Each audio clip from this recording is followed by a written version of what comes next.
All right, if you're managing AI projects, you know exactly what I'm talking about. They're incredibly exciting, but man, they often feel like a total black box. Well, today we are prying that box wide open. We're going to show you how a tool you probably already have, Jira, can be tweaked to give you the clarity and the control you need to really lead your AI initiatives with confidence. So just for a little context, what we're covering today is basically a deep dive into Chapter 10 of a bigger course by Virtualization Options LLC. Now, the full course looks at all sorts of different methods, but we're zeroing in on Jira today because, honestly, its flexibility makes it just uniquely powerful for the kinds of challenges you only find in AI.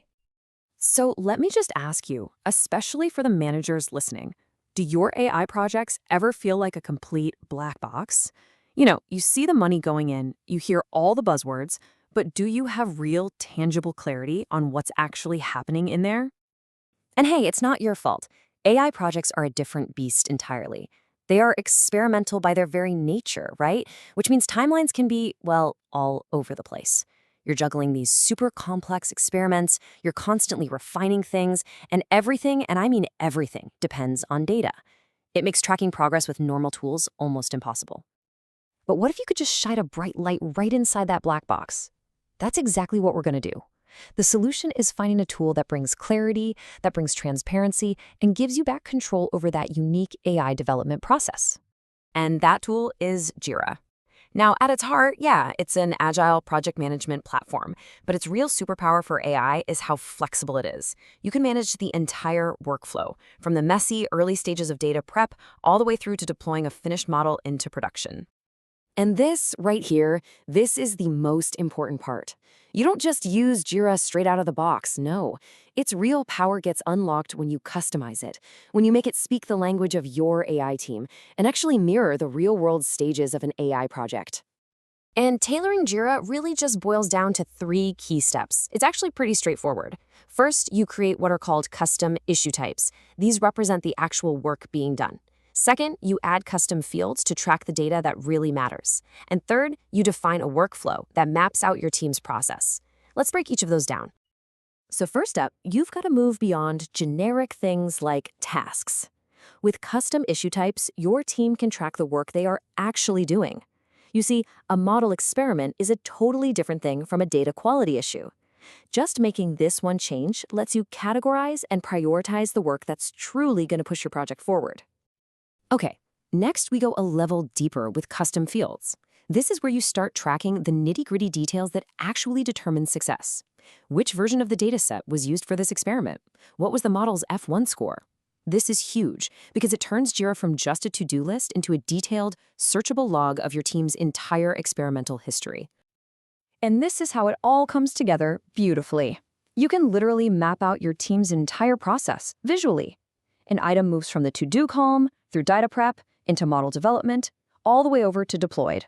So at a glance, anyone, and I mean anyone, from a data scientist to the CEO, can see the exact status of every single piece of the puzzle. So the team is now tracking all this amazing granular detail. That's great for them, but how does this help you see the big picture?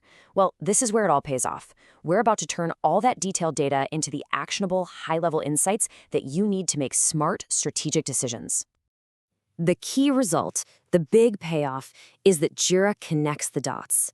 It creates this clear, traceable line from a single work item, like an experiment, all the way to the final performance of a model out in the real world.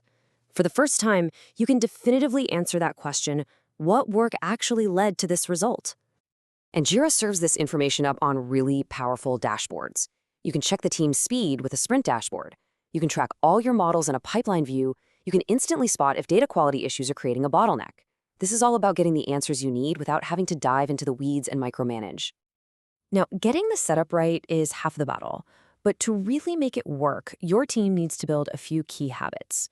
So let's just quickly cover some essential best practices that'll make sure this whole system boosts productivity instead of just creating more administrative work. First things first, organize the work in a smart way. Use epics for the big, sprawling initiatives, like, say, building a whole new recommendation engine. Then use labels to tag things that cut across different projects. Like maybe you want to label every single task related to bias testing, so you can easily track all that critical work. And here are a few other pro tips for you. Link issues together so dependencies are super obvious. Automate workflows so people aren't wasting time just updating a status. Definitely integrate with tools like Confluence so your documentation is always connected to the actual work. And yeah, track those performance metrics right inside the Jira ticket to build that history we talked about. But all of this comes with one golden rule. The whole point here is to support productivity and give you visibility. It is not to create a bureaucratic nightmare. So always start simple. Only add a new field or a new step in the workflow when it solves a real, tangible problem for your team. So we'll leave you with this one question to think about. Take a hard look at the project management tools you're using right now.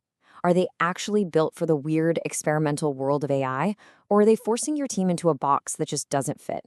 Is your process accelerating your AI strategy, or could it be the very thing that's holding you back?